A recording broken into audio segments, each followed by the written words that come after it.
Hello guys, this is KC Patel and welcome to Teachers Factory। Teachers factory के YouTube channel में आप सभी का स्वागत है।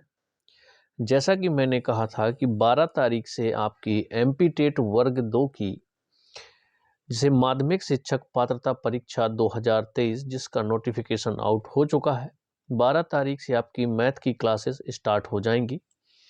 तो आज ये हमारी पहली क्लास है मैथ की। तो हम सिलेबस के अकॉर्डिंग चलेंगे। तो नंबर सिस्टम का एक टॉपिक है ना, एकदम बेसिक टॉपिक है। इस चीज़ को समझना ज़रूरी है, यहाँ से क्वेश्चन भी आपके बन जाते हैं। और आपको पता है कि इस बार माइनस मार्किंग है और एक एक नंबर अपने लिए इम्पॉर्टेंट रहेगा। जितने भी वर्ग 2 मैथ सब्जेक्ट से अप्लाई करने वाले हैं वर्ग 2 में या वर्ग 2 से तैयारी कर रहे हैं, तो उनके लिए ये वीडियो बहुत महत्वपूर्ण है। मैथ सब्जेक्ट की हम लोग प्रॉपर क्लास लेकर के आएंगे, आपका पूरा सिलेबस भी करवाएंगे। हाँ, एक चीज़ हो सकती है कि जो वीडियो है वो नाइट में आए, क्योंकि दिन में थोड़ा बिजी रहने के कारण थोड़ा सा उसमें स्लाइड बनाना है ना, ये सारी चीज़ें हो जाती हैं तो टाइम लग जाता है। लेकिन कोशिश करूँगा कि आपकी जो क्लास है वो डेली आनी चाहिए। तो आज से आपकी क्लास स्टार्ट हो चुकी है। आपका जो पहली क्लास है ये नंबर सिस्टम की रहेगी। एमपी टेट वर्ग 2 माध्यमिक शिक्षक पात्रता परीक्षा 2023। ओके, जो आज का हमारा टॉपिक रहेगा नंबर सिस्टम होगा। और नंबर सिस्टम के जो सब टॉपिक दिए हुए हैं आपके सिलेबस में, उसके अकॉर्डिंग हम धीरे धीरे चलेंगे। नंबर सिस्टम में जितने टॉपिक हैं वो टॉपिक करेंगे, पहले समझेंगे और ज़्यादा से ज़्यादा हम क्वेश्चन की प्रैक्टिस करने वाले हैं, क्योंकि जितनी ज़्यादा हम क्वेश्चन की प्रैक्टिस करेंगे उतने ही आपके कॉन्सेप्ट क्लियर होंगे। ओके, और अगर इसको आपको सिलेबस देखना है तो प्लेलिस्ट ऑलरेडी आपकी बनी हुई है एमपी टेट वर्ग 2 मैथ्स की। वहाँ पर आपको 2023 का जो आपका नया सिलेबस है पूरा डिटेल में दिया हुआ है। मैथ के कौन कौन से टॉपिक हैं, इसी में आपके साइंस के टॉपिक भी इंक्लूड हैं, क्योंकि इसमें फिजिक्स वाले भी अप्लाई कर सकते हैं। अगर ग्रेजुएशन फिजिक्स से किया हुआ है तो भी आप अप्लाई मैथ से कर सकते हैं। ओके, ये चीज़ मैं पहले बता चुका हूँ आपको। एलिजिबिलिटी क्राइटेरिया क्या है इसका, तो वो सारी चीज़ें आप देख करके फॉर्म फिल कर देंगे। अब चलिए स्टार्ट करते हैं। जो आपका मैथ है उसके जो पहला टॉपिक लिया है नंबर सिस्टम का, एकदम बेसिक आपके कि ये डिजिट्स क्या होंगी, है ना। आपके जो ये डेसिमल नंबर सिस्टम होते हैं उसमें आपकी फिर रहेगी एक अंतर्राष्ट्रीय प्रणाली, भारतीय प्रणाली, और फिर आपका रोमन नंबर सिस्टम। उससे भी क्वेश्चन आपके कभी कभी पूछ लिए जाते हैं। ओके, तो चलिए शुरू करते हैं।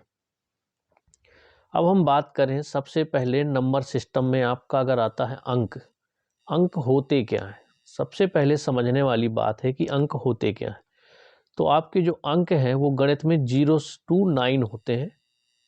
ओके, 0 to 9 इनको आप काउंट कर सकते हैं। 0, 1, 2, 3, 4, 5, 6, 7, 8 एंड 9।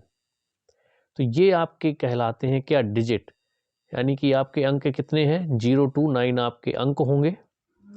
अब इन अंकों से क्या होता है, इन अंकों से हम संख्याओं का निर्माण कर सकते हैं। कोई भी हमें संख्या बनानी है तो इन डिजिट के बिना हम कोई भी संख्या नहीं बना सकते।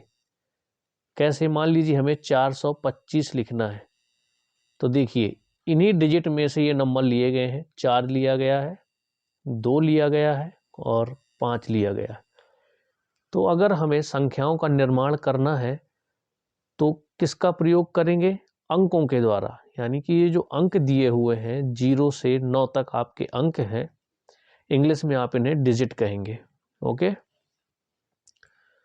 तो इन डिजिट का प्रयोग करके आप संख्याओं का निर्माण कर सकते हैं। कोई भी संख्या लिखनी हो आप 0 to 9 जो आपके अंक होंगे इन्हीं में से आपको सिलेक्ट करने होंगे। आप कोई भी संख्या उठा लीजिए एग्जाम्पल के लिए, मान लीजिए आपको लिखना है 123, तो आपको पहले जो डिजिट होगा 1 लेना होगा, इसके बाद लेना होगा आपको 2 और फिर लेना होगा आपको 3, अगर आपको 123 लिखना है। ओके, तो आपने 123 लिख लिया। किसका प्रयोग करके? आपने प्रयोग किया डिजिट का, यानी कि जो आपके अंक दिए हुए हैं 0 to 9 उनका प्रयोग किया गया है। तो डिजिट देखिए कितने होते हैं, ये चीज़ें नहीं पूछी। डिजिट कौन कौन से होते हैं? तो डिजिट जो होते हैं आपके, वो तो हो गए आपके 0 to 9, यानी कि 0 1 2 3 4 5 6 7 8 और 9। अब इन अंकों के द्वारा ही विभिन्न संख्याओं का निर्माण किया जा सकता है। कोई भी संख्या आपको लिखनी हो, चाहे आप लिखें 125 है ना, 425 या फिर 685, कोई भी संख्या ले लीजिए, इन्हीं अंकों का प्रयोग करके ही आप संख्याओं का निर्माण कर सकते हैं। तो डिजिट आपको समझ में आ गया, डिजिट कौन कौन से होंगे। ओके, तो डिजिट को जो गणित में परिभाषा दी गई है वो दी गई है 0 to 9 को। अब चलते हैं हम आगे टॉपिक की ओर। अब आपके आ गए जैसे नंबर सिस्टम। अब नंबर सिस्टम में भी आपके दो टाइप है ना। आपके जो नंबर सिस्टम है इसके भी कितने टाइप हो गए? दो टाइप है। एक तो आपका रहेगा डेसिमल नंबर सिस्टम, हिंदी में आप इसको बोलोगे दाशमिक अंकन प्रणाली। ओके, हिंदी में लिख देता हूं दाशमिक अंकन प्रणाली।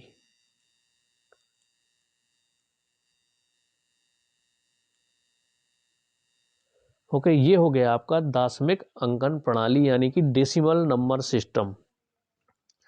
दूसरा है आपका रोमन नंबर सिस्टम। ओके, इसको इंग्लिश में और हिंदी में एक ही चीज बोलते हैं। इंग्लिश में आप नंबर को अंकन यूज कर सकते हैं, यानी कि रोमन अंकन प्रणाली या फिर रोमन नंबर सिस्टम।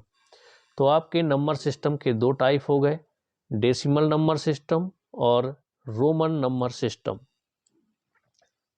इतना समझ में आया आप लोगों को? अब ये दोनों जो आपके सिस्टम है उसमें भी आपके क्या है, जो डेसिमल नंबर सिस्टम है इसको भी 2 पार्ट में डिवाइड किया गया है।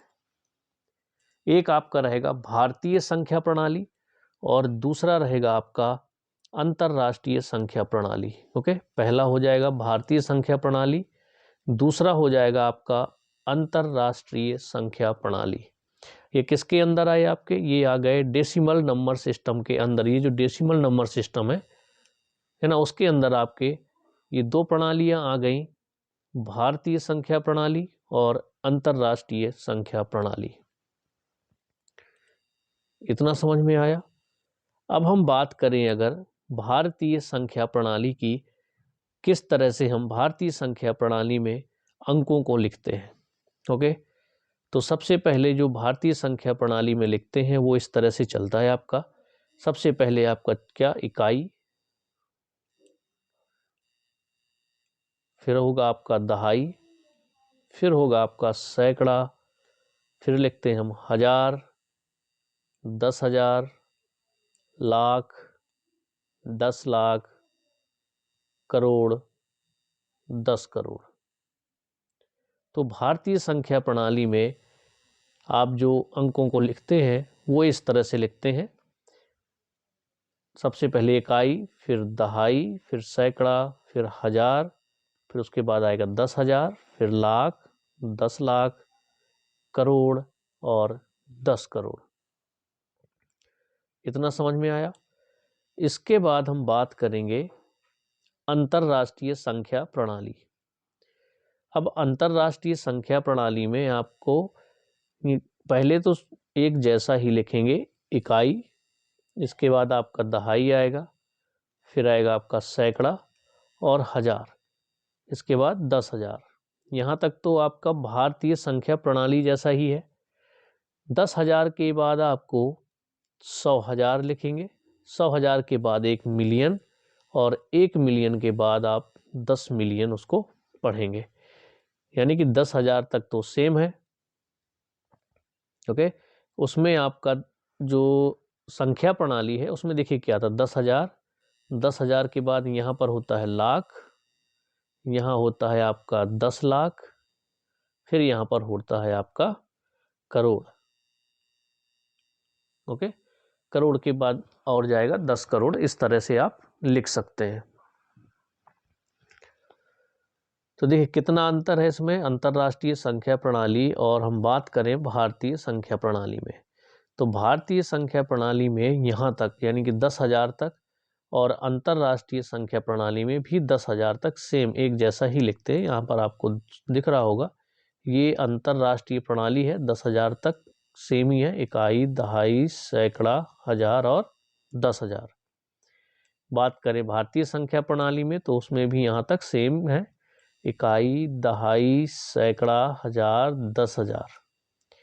ये आपके एकदम थ्योरी तरह से कैसे लिखते हैं, एकदम बेसिक है आपका, तो इसको समझना जरूरी है। जब आप बेसिक चीज़ें अच्छे से पढ़ लेते हैं तब आपको जो आगे थोड़ी एडवांस लेवल के क्वेश्चन होंगे, एडवांस मैथमेटिक्स होगी आपकी, थोड़ी हाई लेवल की होगी, उसको बहुत अच्छे से समझ पाएंगे अगर आपका बेसिक बहुत ज़्यादा अच्छे से क्लियर है। ओके, इतना आपको समझ में आ गया कि अंतर्राष्ट्रीय संख्या प्रणाली को कैसे लिखते हैं और भारतीय संख्या प्रणाली को कैसे लिखते हैं। इसके बाद अब आता है आपका रोमन संख्या प्रणाली। इसको समझना अच्छे से बहुत ज़्यादा, क्योंकि आपको भारतीय संख्या प्रणाली तो आप हमेशा से पढ़ते आ रहे हैं, इकाई, दहाई, सैकड़ा, हजार, 10,000, लाख, 10 लाख, करोड़, 10 करोड़, तो ये तो आपको रटा होगा। रोमन संख्या प्रणाली जो है इसको बहुत कम ही पढ़ाया जाता है और पढ़ते भी बच्चे भी ज़्यादा इंटरेस्ट नहीं लेते हैं। तो इसको आपको अच्छे से समझना है, क्योंकि आपको एक क्वेश्चन तो इससे मिल ही जाएगा। ओके, क्योंकि अगर आप टेट एग्ज़ाम की तैयारी करते हैं तो अगर वर्ग 2 में चलिए क्वेश्चन अगर नहीं भी आता है इससे, तो आप पीआरटी का एग्ज़ाम भी देंगे, चाहे सी टेट का देंगे आप, चाहे यूपी टेट का देंगे, तो वहाँ भी ये क्वेश्चन आपके बनते हैं।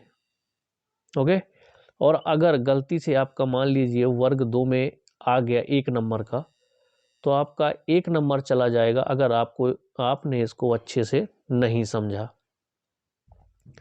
तो सबसे पहले आपको समझना है कि जो रोमन संख्या प्रणाली है उसको रोमन प्रणाली में किस तरह से लिखते हैं। तो रोमन संख्या जो प्रणाली है उसमें आपको 1 अगर लिखना है तो क्या करेंगे, आई से डिनोट करेंगे, जैसे आपको यहाँ पर दिख रहा होगा। अगर आपको 5 लिखना है तो 5 को आप क्या करेंगे, वी से डोनेट करेंगे। अगर आपको 10 लिखना है तो किससे, एक्स लिखेंगे। अगर आपको 50 लिखना है तो आप एल लिखेंगे। अगर आपको 100 लिखना है तो आप सी लिखेंगे। अगर आपको 500 लिखना है तो आप डी लिखेंगे। अगर आपको 1000 लिखना है तो आप उसे एम से डिनोट करेंगे। ओके, तो अगर आपको सीधी सी बात ये है समझना है कि अगर आपको 1 लिखना है तो रोमन संख्या प्रणाली में 1 को आप लिखेंगे आई। अगर आपको लिखना है 5 तो उसको लिखेंगे वी। अगर आपको 10 लिखना है तो एक्स से डिनोट करेंगे। अगर आपको 50 लिखना है तो आप एल से डिनोट करेंगे। अगर आपको 100 लिखना है तो सी से। अगर 500 लिखना है तो डी से। और 1000 लिखना है तो एम से। अब इसको याद कैसे करें, ये सारी चीज़ें आपके दिमाग में आती हैं कि हम भूल सकते हैं। तो पहली बात तो ये है कि आपको इस चीज़ को 2-3 बार 4 बार रिपीट करना है। लेकिन देखिए कुछ चीज़ें ऐसी हैं कि आप पहले से जानते हैं, जैसे 1 को आई से डोनेट करते हैं, ये आप लोग जानते होंगे, है ना। 5 को ऐसे वी से लिखते हैं, ये आप जानते होंगे। 10 को आप लोग एक्स से डोनेट करते हैं। यहाँ तक आप लोग जानते हैं कि हम आई, वी और एक्स को क्या लिख सकते हैं। ओके, तो आप अगर 1 लिख रहे हैं तो आई से डिनोट कर देंगे, ये आपको पता है। 5 को वी से और 10 को एक्स से। इसके बाद बात करें हम एल से, तो एल को कैसे याद रखें। तो सबसे पहले आप ये जो आपका पूरे अंक दिए हुए हैं, I, V, X, L, C, D, M, इसको याद करिए। कैसे? IVX तो आपको पता ही है, LCD जो आपकी टीवी आती हैं आजकल, LCD आती हैं, LED आती है, लेकिन आपको LCD याद रखना है डायरेक्ट। तो IVX के बाद LCD-M, IVX LCD-M, इसको 2-3 बार आप रिपीट करिए, ऑटोमेटिक आपको याद हो जाएगा। IVX LCD-M, LCD तो एक साथ हो गया, और इसके बाद M क्या करना है? IVX LCD-M। मेरे साथ इसको 2-3 बार पढ़िए। क्या? IVX LCD-M। IVX आपको पता ही है 3 अंक, इसके बाद LCD हो गया और M हो गया। तो क्या पढ़ेंगे इसको? IVX LCD-M। अब I से आपका क्या बन जाएगा? 1, V से हो जाएगा 5, X से हो जाएगा 10। अब LCD-M, 10 के बाद आपको लिखना है 50, तो L से हो जाएगा 50, और C से आप ऐसे याद कर सकते हैं, C सेंचुरी। सेंचुरी किसको बोलते हैं? शतक को, 100 को। तो C हो गया आपका 100, D हो गया 500, और M हो गया आपका 1000। इतना क्लियर हुआ आप लोगों को? फिर से पढ़िए, IVX LCD-M। तो IVX 1, 5, 10 हो गया, L हो गया 50, LCD, C हो गया आपका 100, D हो गया आपका 500, 500 के बाद M आता है तो वो हो जाएगा क्या? 1000। आई होप अब आपको ये चीज़ें याद हो गई होंगी कि हम कैसे रोमन संख्या को डिनोट करते हैं और किससे डिनोट करते हैं। अब हम किसी संख्या को रोमन संख्या में कैसे लिखेंगे, ये सारी चीज़ें भी मैं डिस्कस करूंगा। पहले ये कॉन्सेप्ट जो है इसको समझिए, इसके बाद इसके कुछ रूल हैं कि हम किस तरह से किसी भी संख्या को रोमन संख्या में लिख सकते हैं। ओके, तो पहले ये चीज़ें समझिए, इसके बाद हम अगली स्लाइड में वो चीज़ समझने वाले हैं जो आपके नियम है रोमन संख्या के। तो चलिए मैं पूछ रहा हूँ आपसे, I को किससे डिनोट करेंगे? 1, 5 को V से, 10 को X से, 50 को L से, 100 को C से, 500 को D से, और 1000 को करेंगे आप M से, 1000 को M से। अब इसके जो रूल्स हैं, रोमन संख्या लिखने के जो नियम है ना, उन पर बात करना है, और इनको आपको अच्छे से समझना है, क्योंकि अगर आपने नियम अच्छे से नहीं समझे तो आप रोमन संख्या लिखने में बहुत गलतियां करेंगे। तो वो गलतियां नहीं करनी है, तो रोमन संख्या लिखने की जो नियम है उनको समझना बहुत ज़रूरी है। तो ये रोमन संख्या को लिखने के जो नियम है, सबसे पहला पॉइंट है जो आपका, कि किसी भी संकेत की पुनरावृत्ति होने पर वह जितनी बार आता है उसका मान उतनी ही बार जोड़ दिया जाता है। ठीक है, जो मैंने आपको संकेत बताए कौन कौन से, स्टार्टिंग में 1, 5x यानी कि IVX LCD और M। अगर किसी भी संकेत की हम पुनरावृत्ति होने पर जितनी बार आएगा, मान लीजिए हमने 10 को लिखा 3 बार, x को लिखा, तो ये कितना बन गया? 30, क्योंकि x से क्या होगा? 10 को डिनोट करते हैं हम x से, तो 10, 10, 10 यानी कि इस क्या हो गया? ये 30 हो गया आपका। तो इसका मतलब समझ में आया कि जब किसी भी संकेत की पुनरावृत्ति होने पर हम जितनी बार आता है उसका मान उतनी ही बार जोड़ दिया जाता है। ओके, अब आप कहेंगे कितनी, मान लो 50 लिखना है तो क्या x x x x 5 बार लिख देंगे? नहीं, अभी पूरे नियम पढ़िए तो आपको पूरी चीज़ें समझ में आ जाएंगी। इसका जो सेकेंड पॉइंट है, किसी भी संकेत की पुनरावृत्ति 3 से अधिक बार नहीं कर सकते। ये पॉइंट आपको तुरंत उसके नीचे दिया गया है, इसीलिए क्योंकि यहाँ पुनरावृत्ति की बात की गई है, उसके मान को उतनी बार ही जोड़ दिया जाता है। ये तो ठीक है, लेकिन अब पुनरावृत्ति हमें 100 लिखना है तो x को 10 बार थोड़ी लिख सकते हैं, उसकी भी कोई रूल है। तो रूल यही है कि आप जो है पुनरावृत्ति 3 बार से अधिक बार नहीं कर सकते। कोई भी आपका संकेत दिया हो उसकी पुनरावृत्ति 3 से अधिक बार नहीं की जा सकती। ये चीज़ आपको क्लियर करनी है।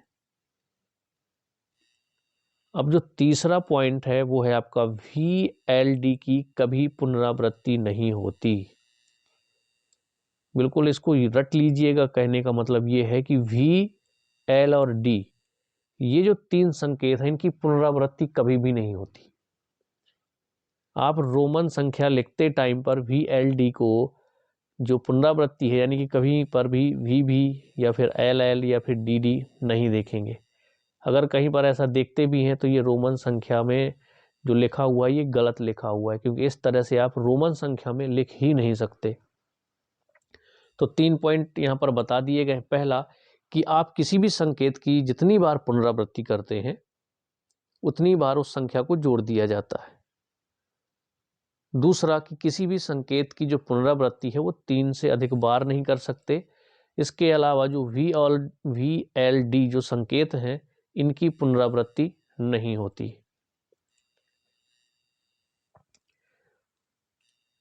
अब जो चौथा पॉइंट है, यदि छोटे मान वाला कोई संकेत एक बड़े मान वाले संकेत के दाईं ओर लग जाता है तो बड़े मान में छोटे मान को जोड़ दिया जाता है।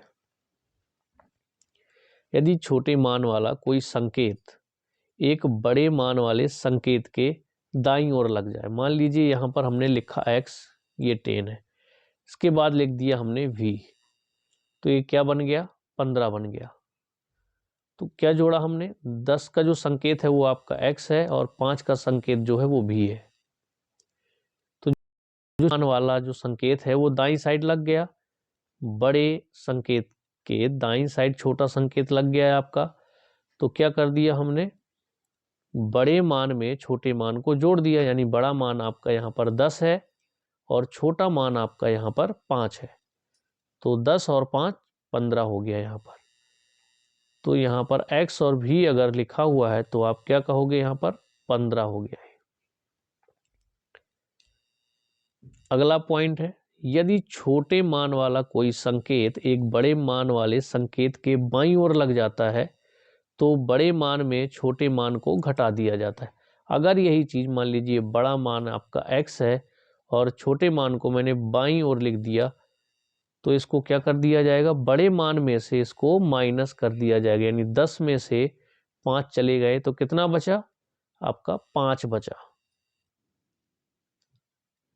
ओके, अभी यहाँ पर ये जो रूल है ना, अभी यहाँ पर देखिए केवल i, v और x में घटाया जा सकता है। जो नीचे के पॉइंट है ये सारी चीज़ें आएंगी, क्योंकि यहाँ पर आप v और x नहीं लिख सकते। यहाँ पर अगर हमें किसी छोटे मान को घटाना, मान लीजिए हमने x और i लिखा, ओके, तो ये संकेत क्लियर। तो ये कितना बन गया आपका 9, क्योंकि जो छोटा संकेत है वो बड़े संकेत के बाईं ओर दिया गया है, तो ये माइनस हो जाएगा आपके बड़े संकेत में।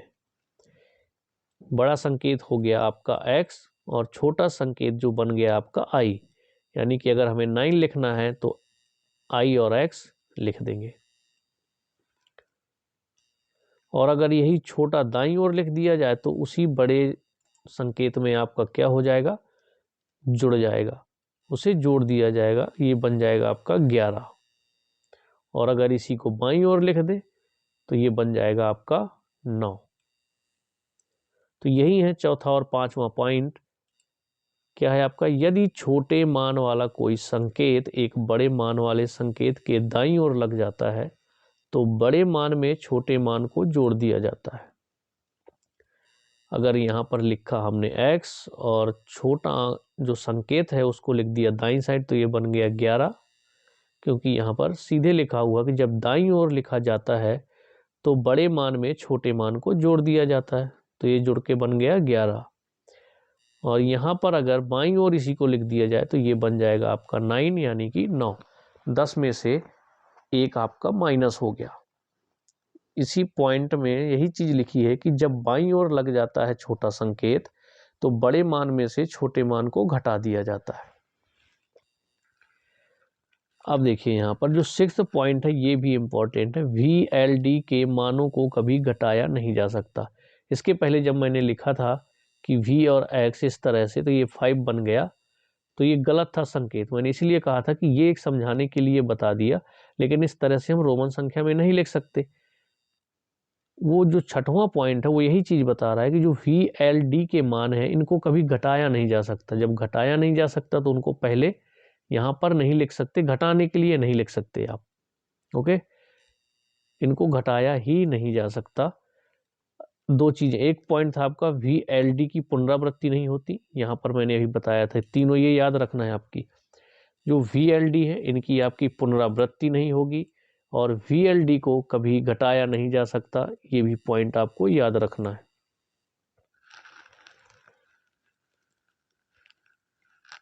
संकेत I को जो अगला इसी में पॉइंट है, जो संकेत आपका I है उसको केवल V और X में से घटाया जा सकता है। जो आपका संकेत I होगा किसे V और X में से ही घटाया जा सकता है। मान लीजिए आपको I और X लिखना है तो ये आपका 9 बन जाएगा। अगर आपको I और ऐसे V लिखना है तो ये आपका 4 बन जाएगा। तो जो आपका संकेत I होगा वो केवल और केवल V और X में से ही घटाया जा सकता है। इसके बाद इसी का एक पॉइंट है, संकेत X को केवल LMC में से ही घटाया जा सकता है। सॉरी, जो आपका संकेत X है उसको केवल किससे घटाया जा सकता है? L, M और C से। तो एक ये पॉइंट है आपका, जो ये छठवां पॉइंट है इसको आपको अच्छे से देख लेना है, समझना है इसको कि VLD के मानों को कभी घटाया नहीं जा सकता। जो I है वो केवल V और X से में से ही घटाया जा सकता है। जो संकेत आपका X है वो केवल और केवल LMC में से ही घटाया जा सकता है। ये थे आपके रोमन संख्या को लिखने के नियम। तो इतनी आपकी ये थ्योरी थी। तो एक बार हम रोमन संख्या के जो नियम हैं उनको रिपीट कर देते हैं ताकि आप लोग भूले नहीं। इसके बाद हम कुछ क्वेश्चन करेंगे और इस टॉपिक को यहीं पर ख़त्म करेंगे। इसके बाद नंबर सिस्टम का ही, क्योंकि नंबर सिस्टम के काफ़ी सब टॉपिक आपके सिलेबस में दिए हुए हैं, तो वो सारे टॉपिक जो हैं कंप्लीट करना है हमें। और टॉपिक के साथ साथ हम ज़्यादा से ज़्यादा क्वेश्चन करने की कोशिश करेंगे, प्रीवियस ईयर में आए हुए क्वेश्चनों को सॉल्व करेंगे। ओके, तो एक बार चलिए रिपीट कर देते हैं हम आपके जो रोमन संख्या को लिखने के नियम है। तो जो पहला पॉइंट है, तो किसी भी संकेत की पुनरावृत्ति होने पर जितनी बार आता है उसका मान उतनी ही बार जोड़ दिया जाता है। फॉर एग्जाम्पल मैंने बताया था कि आप अगर x x x 3 बार रिपीट करके लिखते हैं तो इज इक्वल टू कितना बन जाएगा? 30। यानी कि ये जो आपका संकेत है ये 10 का है, तो 10 को 3 बार लिखा गया, तो इन तीनों को जोड़ दिया तो क्या बन गया? 30। ये जो आपका पहला पॉइंट है वो यही कहना चाह रहा है कि किसी भी संकेत की पुनरावृत्ति होने पर उसको जितनी बार हम लिखेंगे उसका मान उतनी ही बार जोड़ दिया जाता है। सेकेंड पॉइंट है आपका कि किसी भी संकेत की जो पुनरावृत्ति है वो 3 से अधिक बार हम नहीं कर सकते। जैसे हमें मान लीजिए कि x को 4 बार लिखें तो हम ऐसा नहीं कर सकते। 3 बार से ज़्यादा पुनरावृत्ति किसी भी संकेत की नहीं हो सकती। इसके बाद बात करें हम, जो थर्ड पॉइंट है V, L और D की कभी भी पुनरावृत्ति नहीं होती। मतलब हम V और V 2 बार नहीं लिख सकते या 3 बार नहीं लिख सकते। ना ही हम L को 2 या 3 बार लिख सकते हैं और ना ही हम D को 2 या 3 बार लिख सकते हैं। V और L, D की कोई भी पुनरावृत्ति नहीं होती। अगला पॉइंट था जो हमारा, तो इसको देखिए एग्जाम्पल से समझिए कि अगर हमने कोई आपका बड़ा संकेत दिया है, मान लीजिए कि यहाँ पर x है और हम छोटे संकेत को दाईं ओर लिख देते हैं, सॉरी दाईं ओर इस साइड होगा, तो इसमें जो बड़ा मान है छोटे मान को उसी में जोड़ दिया जाता है, तो ये बन जाएगा आपका 11 यानी कि 11। इसी तरह फिफ्थ पॉइंट है, तो छोटे मान वाला कोई संकेत एक बड़े मान वाले संकेत की अगर बाईं ओर लग जाता है, इस तरह से x हो गया आपका बड़ा संकेत, i हो गया छोटा संकेत, तो ये क्या बन जाएगा आपका, बन जाएगा 9, क्योंकि छोटे संकेत को बड़े संकेत से घटा दिया जाता है अगर छोटा संकेत बाईं ओर लिखा हो बड़े संकेत के। सिक्स्थ पॉइंट बहुत ज़्यादा इंपॉर्टेंट है, तो जो आपका VLD के मान है इनको कभी घटाया नहीं जा सकता। जो संकेत I है वो आपकी V और X में से ही घटाया जा सकता है। जो संकेत X है इसको केवल LMC में से ही घटाया जा सकता है। तो ये आपके हो गए रोमन संख्या को लिखने के नियम। तो ये थी आपकी आज की थ्योरी। अब हम बात करते हैं एक क्वेश्चन की। ये आपकी संख्या दी हुई है, अब इसको लिखना है हमें भारतीय संख्या प्रणाली में। कैसे लिखेंगे? भारतीय संख्या प्रणाली में मैं बता चुका हूँ कैसे पढ़ोगे आप। इकाई, दहाई, सैकड़ा, हजार, 10,000, लाख, 10 लाख, करोड़, 10 करोड़। तो आप इसे लिखोगे कैसे? इसको लिखोगे आप 64 करोड़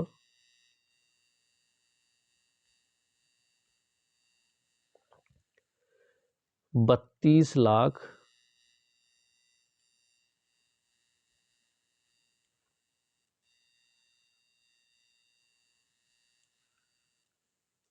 98,000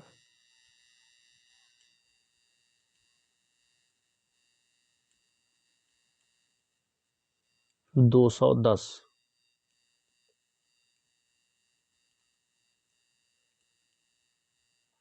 इस तरह से हम लिखेंगे इसको भारतीय संख्या प्रणाली में।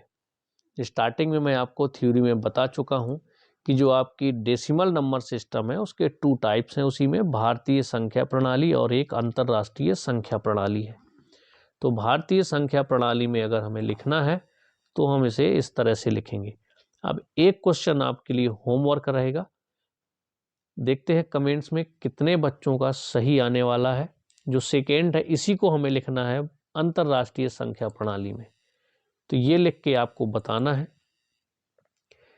अगले वीडियो में मैं खुद इसका आंसर बताऊंगा, लेकिन ये आपके लिए आज के लिए होमवर्क रहेगा कि आपको रोमन्स, क्योंकि अगर आपको समझ में आ गया होगा जो मैंने थ्योरी बताई है कि कैसे लिखते हैं।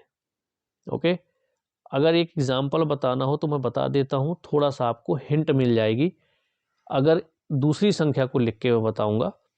ओके, तो उसके हिसाब से आपको इसको बताना है कि हम अंतर्राष्ट्रीय प्रणाली में कैसे लिखेंगे। चलिए, ये संख्या है, अब इसको मैं अंतर्राष्ट्रीय संख्या प्रणाली में लिख करके बता देता हूं। अब अंतर्राष्ट्रीय संख्या प्रणाली में पढ़ते कैसे ही आपको पता होना चाहिए। इकाई, दहाई, सैकड़ा, हजार, 10,000, 100,000, मिलियन और 10 मिलियन। समझ में आ गया? यही चीज मैंने अभी थ्योरी में बताया। अब इसे लिखेंगे कैसे? अब ये 10 मिलियन तक आ गए, यानी कि इसको लिखेंगे हम 14 मिलियन, यानी कि 14 मिलियन 542,000, क्योंकि इसमें 100,000 बोलते हैं यहाँ पर। तो 542,786, यानी क्या हो गया यहाँ पर 14,542,786। ऐसे लिखोगे जैसे मैं बोल रहा हूं। चलो मैं लिख के बता देता हूं। जो संख्या मैंने बताई थी इसको लिखोगे आप 14 मिलियन, अगर हम अंतर्राष्ट्रीय प्रणाली में लिखते हैं जो अभी एग्जाम्पल बताया था, 14 मिलियन 542,000 542,000 786 786। अब इस बार आपके इसमें रोमन संख्या हो गए, अंतरराष्ट्रीय प्रणाली हो गई, आपकी भारतीय संख्या प्रणाली हो गई, यहाँ से क्वेश्चन बनने के चांस इसलिए ज़्यादा है क्योंकि आपके इस बार मैथमेटिक्स से 120 मार्क्स के क्वेश्चन आएंगे। पहले का जो सिलेबस था उसमें आपके जो मेन सब्जेक्ट से 60 मार्क्स के क्वेश्चन आते थे। ओके, तो ये आपका जो पार्ट है वो नंबर सिस्टम के अंदर ही आता है। आपके सिलेबस में ये चीज़ मेंशन नहीं है कि रोमन संख्या प्रणाली यानी Roman system Roman number system topic का नाम नहीं लिखा, लेकिन ये नंबर सिस्टम के अंदर आता है और कई बार पूछ दिया जाता है। आपको पता होगा रेलवे में जो आपका सिलेबस में ये रोमन संख्या करके टॉपिक नहीं था कि रोमन नंबर सिस्टम टॉपिक आपका मेंशन नहीं था, लेकिन उसमें क्वेश्चन आपके पूछे गए थे। कैसे लिखते हैं ये आपको मैंने हिंट दे दी। अंतरराष्ट्रीय प्रणाली में इसको लिख करके बताइएगा आप लोग कमेंट्स में। मैं चेक करूंगा कितने लोगों के सही हैं और कितने लोगों के गलत हैं। इसके बाद जो आंसर है हम अगली क्लास में इसका आंसर भी बता देंगे। ठीक है, हाँ, अगला क्वेश्चन यही था, तो ये आपके लिए क्या हो गया, आपके लिए हो गया होमवर्क।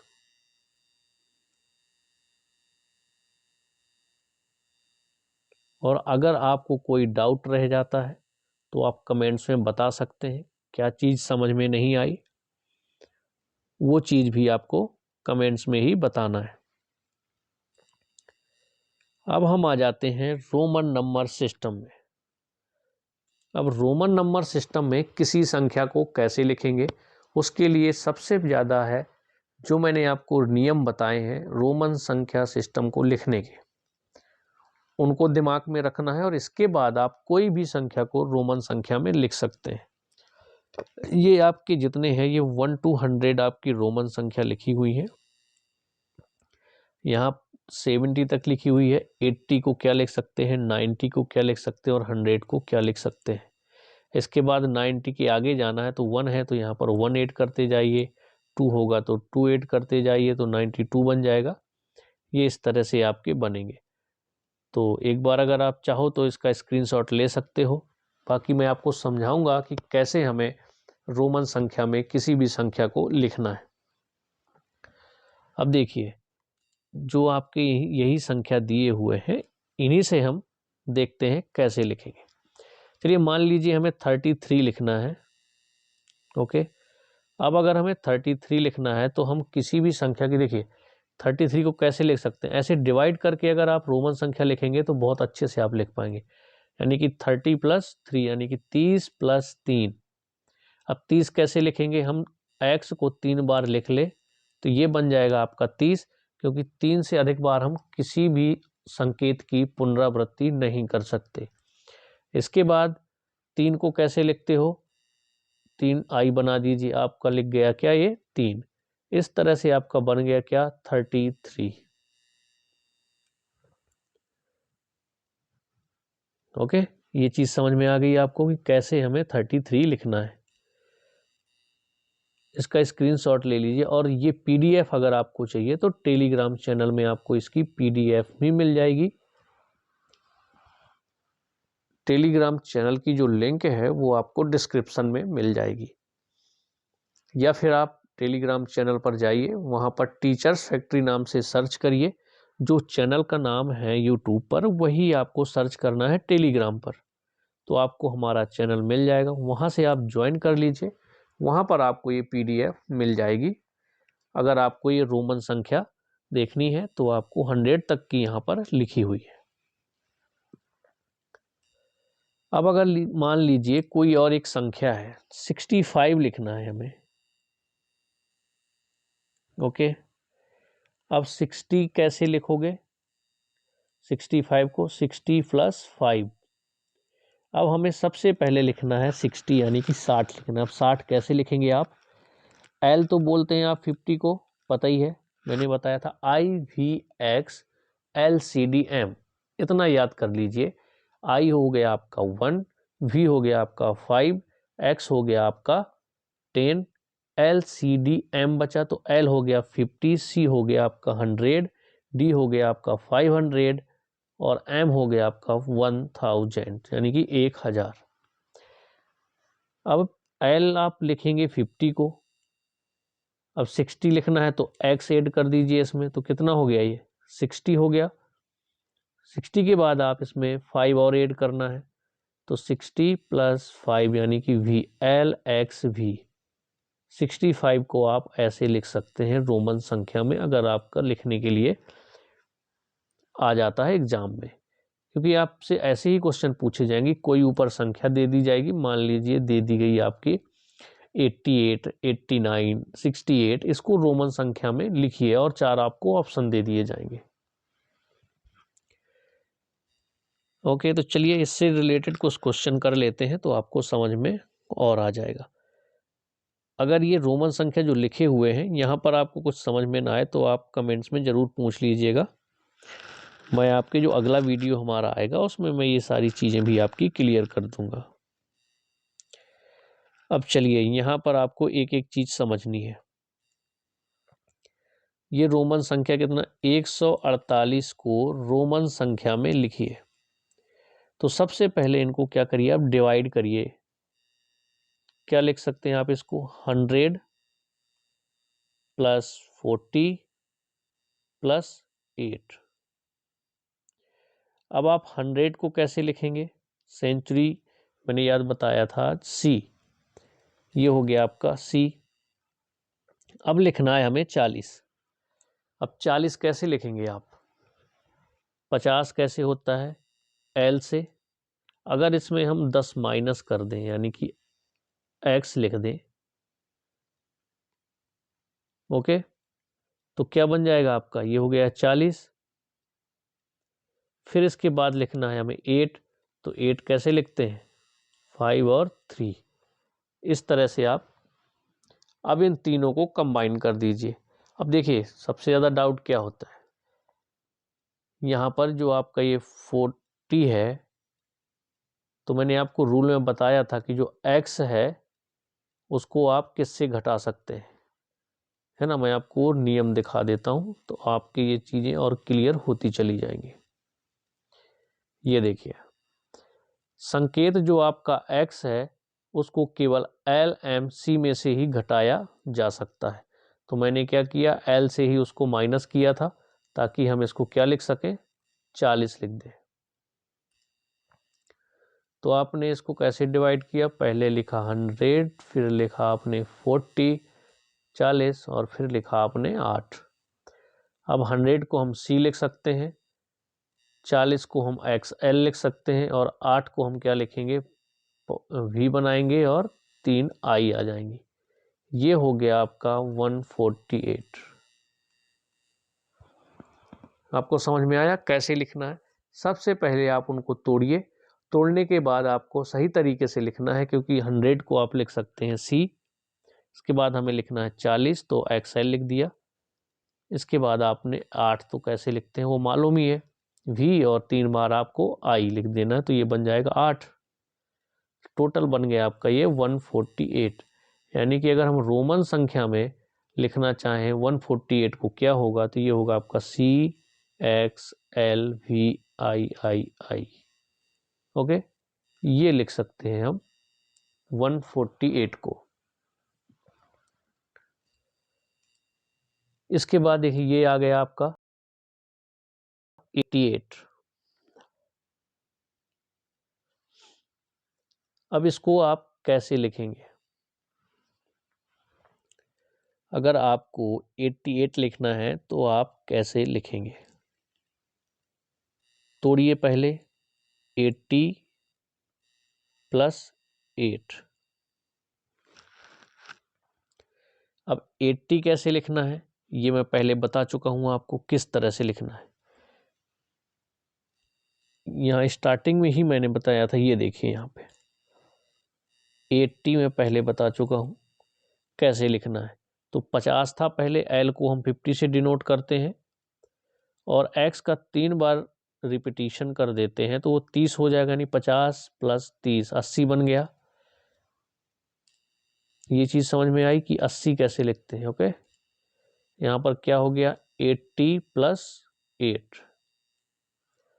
अब 80 को क्या लिखोगे, यहाँ पर L हो गया 50, x और x, ये बन गया 80, x ये हो गए 30 और 50 ये है। और मैंने आपको बताया था कि जब किसी बड़ी संकेत के दाईं साइड छोटे संकेत जितनी बार लिखते हैं उसको बड़े संकेत के साथ उनको जोड़ देते हैं। और स्टार्टिंग में ये भी बताया था कि जिस संख्या की जितनी बार पुनरावृत्ति होती है उस संख्या को उतनी बार ही जोड़ देते हैं। 3 बार पुनरावृत्ति यहाँ पर हुई तो ये बन गया 30 और ये हो गई 50, तो 50 + 30 क्या बन गया आपका, बन गया 80। यानी कि आपको 80 लिखना है अगर तो L x और x लिख गया। अब हमें 8 लिखना है तो 8 आपको पता ही है VIII, ये बन गया आपका 88। अगर आपसे प्रश्न पूछ दिया जाए कि 88 को रोमन संख्या में लिखिए तो आप किस तरह से लिखेंगे, वो चीज़ मैंने आपको बता दी। सबसे पहले आपको संख्या को तोड़ना है, तो हम इसको तोड़ सकते थे 80 + 8 से। अब सबसे पहले आप लिखिए 80 कैसे लिखेंगे, इसके बाद लिख दीजिए आप अगले वाली संख्या, यानी कि जो 8 को लिखना है उसे हम कैसे लिखेंगे। इसके बाद आपका अगला जो क्वेश्चन है वो आ गया क्या, 77 को रोमन संख्या में लिखिए। तो वही रूल जो मैंने बताया था आपको, सबसे पहले इसको तोड़िए, यानी कि 70 + 7। अब आप 70 कैसे लिखेंगे, तो आपको पता है कि L होता है आपका 50, 2 बार हम x लिख देंगे तो ये बन जाएगा 20, यानी कि 70 ये बन गया। अब हमें 7 लिखना है, तो 7 कैसे लिखते हैं आप, 7 लिखते हैं आप V और 2 बार आपके I, यानी कि 5, 6 और 7 बन गया ये। तो यहाँ पर आपको 7 ऐसे लिख देना है, ये बन गया है आपका 77। 77 को रोमन संख्या में लिखिए तो आप इस तरह से लिखेंगे।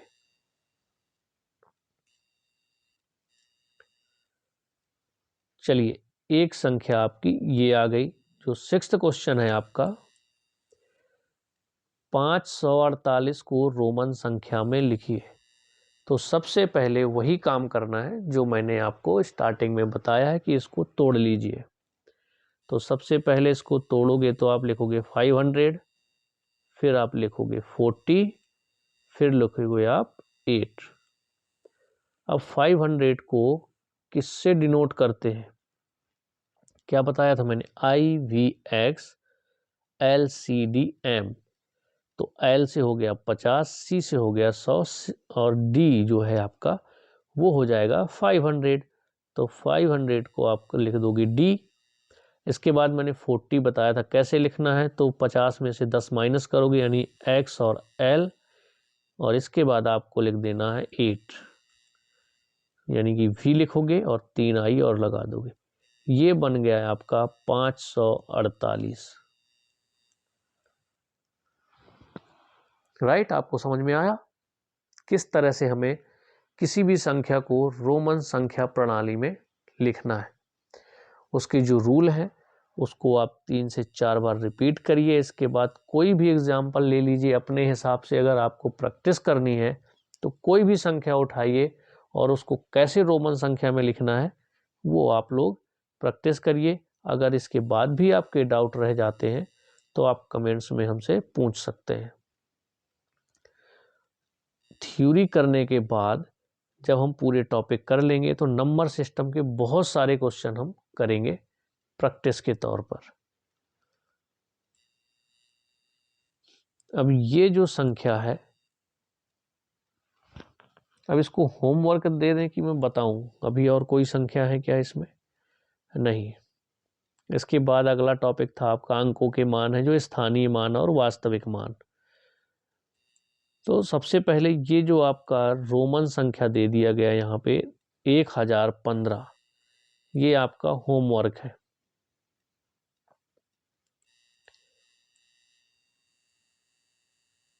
आप इसको कमेंट्स में बताना है कि रोमन संख्या में आपको जो ये संख्या है इसको कैसे लिखेंगे। तो ये चीजें आपकी क्लियर हो चुकी हैं।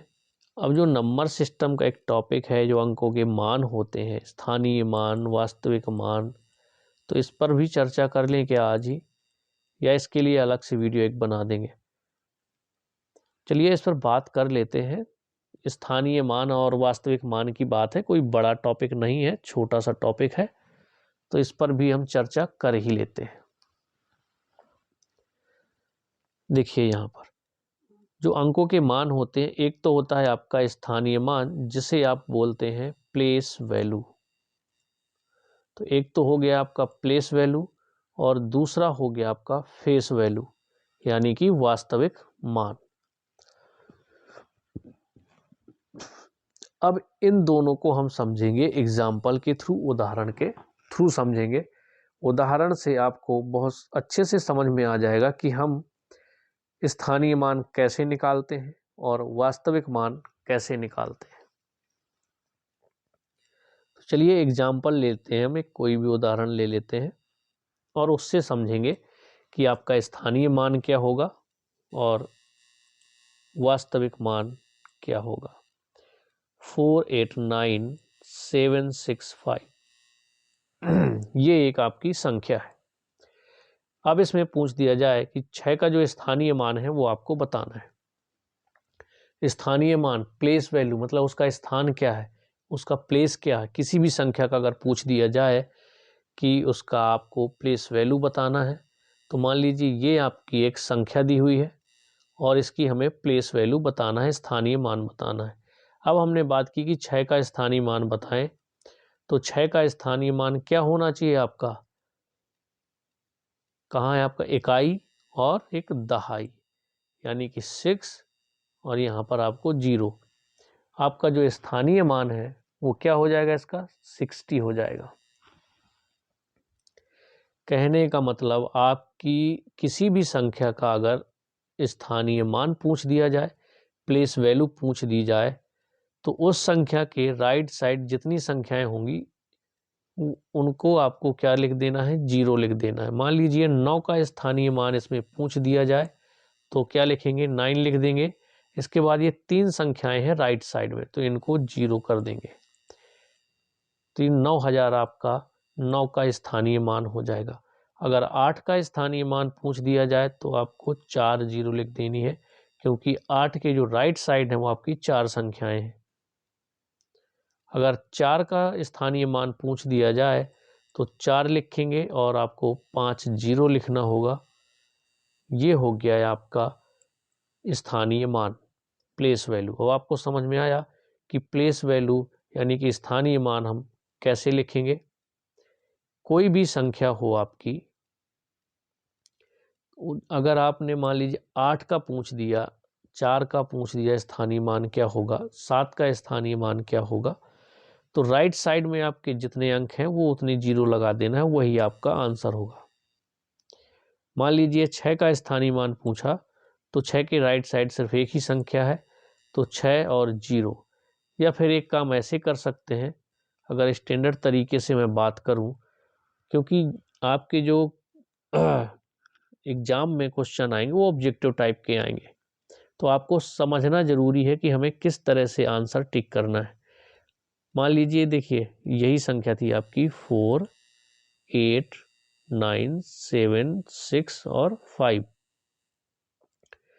अब इसमें 6 का जो प्लेस वैल्यू पूछा गया था, तो ये क्या है, दहाई के अंक में है, तो 6 गुणे 10 कर दिया, तो क्या बन जाएगा इसका स्थानीय मान, 60।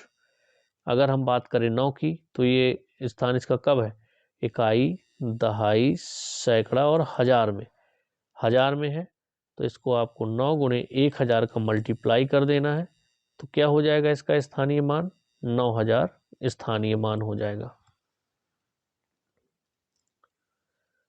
तो आई होप आपको स्थानीय मान अच्छे से समझ में आ गया होगा। अब हम बात करेंगे किसकी, वास्तविक मान की। ओके, तो चलिए यही संख्या लेते हैं जो अभी हमने ली थी, 489765। अब किसी भी संख्या का आपको फेस वैल्यू बतानी है, वास्तविक मान बताना है। मान लीजिए आपसे पूछ दिया गया कि आपका इसमें 9 का स्थानीय मान पूछ दे, तो आपको पता है कैसे निकालना है। लेकिन अगर 9 का स्थानीय मान पूछ दे, सॉरी स्थानीय मान नहीं, वास्तविक मान, तो किसी भी संख्या का वास्तविक मान वही संख्या हो जाएगी। मान लीजिए 9 का वास्तविक मान पूछा, तो 9 का वास्तविक मान 9 ही होगा। ओके, 9 का वास्तविक मान क्या हो जाएगा? 9। अब देखिए क्वेश्चन कैसे बनते हैं। क्वेश्चन आपके बन सकते हैं, यही आपकी संख्या दी हुई है, यहाँ पर बोला कि 9 के या फिर 6 के किसी भी संख्या के, जैसे मैं 6 का बोल देता हूँ कि 6 का स्थानीय मान और वास्तविक मान का एडिशन क्या होगा, यानी कि जोड़ क्या होगा। तो 6 का आपको पहले निकालना है स्थानीय मान, तो 6 का स्थानीय मान हो जाएगा 60। कैसे? क्योंकि राइट साइड में एक जीरो है, सॉरी एक संख्या है, तो आप एक जीरो लगा देंगे और 6 को ज्यों का त्यों लिख देंगे। और इसका वास्तविक मान कितना हो जाएगा? 6 का वास्तविक मान 6 ही रहेगा, और इन दोनों का योगफल कितना हो जाएगा? 66। तो ये हो जाएगा आपका आंसर, यानी कि 6 के वास्तविक मान और स्थानीय मान का योगफल कितना होगा, ऐसी एक संख्या दे दी और आपसे ये क्वेश्चन पूछ दिया, तो आपका आंसर क्या हो जाएगा? 66। यानी कि किसी भी संख्या का वास्तविक मान वो खुद संख्या होगी। इतना आपको समझ में आ गया होगा। अगर इसके अलावा कोई डाउट रह जाते हैं आपसे, तो आप लोग कमेंट्स में पूछ सकते हैं। तो आपके जो स्थानीय मान था और आपका जो वास्तविक मान था वो आपको समझ में आ गया। अब अगर हम बात करें कि दशमलव की संख्या का स्थानीय मान कैसे निकालेंगे और वास्तविक मान कैसे निकालेंगे, ये डाउट बहुत रहते हैं बच्चों के। तो एक संख्या ले लेते हैं हम, उदाहरण से समझेंगे, आपको अच्छे से समझ में आएगा। 5 8 2 1 पॉइंट लग गया, इसके बाद 2 3 6। अब यहाँ पर आपका क्वेश्चन पूछ दिया जाए कि 3 के जातीय मान या आप वास्तविक मान कह सकते हैं और स्थानीय मान का योगफल ज्ञात करो, यानी कि ये संख्या जो 3 है इसका आपको क्या निकालना है? वास्तविक मान और आपका स्थानीय मान दोनों का योग क्या होगा। तो अब इससे आपको समझना क्या है कि इस संख्या में जो 3 का वास्तविक मान है वो क्या होगा। तो वास्तविक मान मैं पहले बता चुका हूं कि वास्तविक मान वो खुद एक संख्या जो है वही होगी उसका वास्तविक मान। 3 है तो 3 का जो वास्तविक मान होगा वो 3 ही होगा। ठीक है, वास्तविक मान आपका अगर 3 का पूछ दिया तो 3 ही होगा। अब अगर आपसे इसी में पूछ, क्योंकि 3 दशमलव के बाद है, अगर आपसे अब पूछ दिया जाता है कि जो 3 का स्थानीय मान है वो कितना होगा, अब आपको इसी में स्थानीय मान बताना है। तो आपको पता है कि दशमलव लगा हुआ है, तो वहां पर आपको पॉइंट लिख देना है, जहां पर दशमलव है वहां पर दशमलव लगा के रखिए। अब यहाँ पर 3 का स्थानीय मान पूछा है, तो 2 की जगह 0 लिख गया और 3 जहां पर लिखा हो वहां पर आपको लिख देना है 1। ये हो गया आपका स्थानीय मान, यानी कि यहाँ पर आपको 0 और 3 की जगह 0 1 लिख देना, यहाँ पर पॉइंट लग जाएगा। ये हो जाएगा आपका इसका स्थानीय मान। ये दशमलव संख्या का स्थानीय मान है। जहाँ पर दशमलव है वहाँ पर दशमलव लगा के जिस संख्या का स्थानीय मान पूछा है वहाँ पर 1 करिए और बाकी जगह पर आपको 0 कर देना है। अगर इसी तरह से 6 का स्थानीय मान पूछ देता तो 6 का स्थानीय मान होता 0 0 1। ये हो जाएगा 6 का स्थानीय मान। जहां पर पॉइंट लगा है वहां से आपको 0 0 और 1, अब इन दोनों को क्या करना है? जोड़ देना है।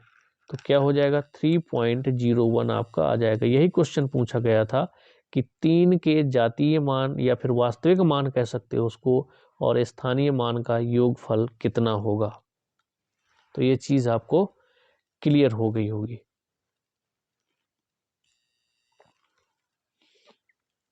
तो इतना जो था आपका ये टॉपिक थे हमने क्लियर कर लिए। इसके आगे हम अभी आपके नंबर सिस्टम में बहुत सारे टॉपिक हैं, सब टॉपिक हैं आपके। अभी तो इसमें आपको जो जो संख्याओं का वर्गीकरण है उनको पढ़ेंगे हम अगले वीडियो में। जैसे आपके नेचुरल नंबर हो गए, हिंदी में आप उन्हें प्राकृतिक संख्याएं कहते हैं। होल नंबर यानी कि पूर्ण संख्याएं, इवन नंबर यानी कि सम संख्याएं, ऑड नंबर विषम संख्याएं हो गई, इंटीजर्स हो गए आपकी जिन्हें पूर्णांक संख्या कहते हैं हिंदी में, प्राइम नंबर हो गए जिसे हिंदी में आप अभाज्य संख्याएं कहते हैं, रेशनल नंबर हो गए जिन्हें आप हिंदी में परिमेय संख्या कहते हैं, इरेशनल नंबर जिसे आप हिंदी में अपरिमेय संख्या कहते हैं। इसके बाद आपके आते हैं को प्राइम नंबर यानी कि सह अभाज्य संख्याएं, है ना, पूर्ववर्ती संख्या, परवर्ती संख्या। तो इन सब पर हम चर्चा करेंगे अगले वीडियो में। आई होप आपको यहाँ तक बहुत अच्छे से समझ में आ गया होगा। तो आज की ये हमारी पहली क्लास थी। आपको ये कैसी क्लास लगी कमेंट्स में ज़रूर आपको बताना है। एमपी टेट वर्ग 2 मैथ सब्जेक्ट से जितनी भी लोग तैयारी कर रहे हैं तो ज़्यादा से ज़्यादा बच्चों तक इस वीडियो को पहुँचाएं, अपने दोस्तों के साथ शेयर करें। ठीक है, तो चलिए अब हम मिलेंगे नेक्स्ट वीडियो में। जय हिंद, जय भारत।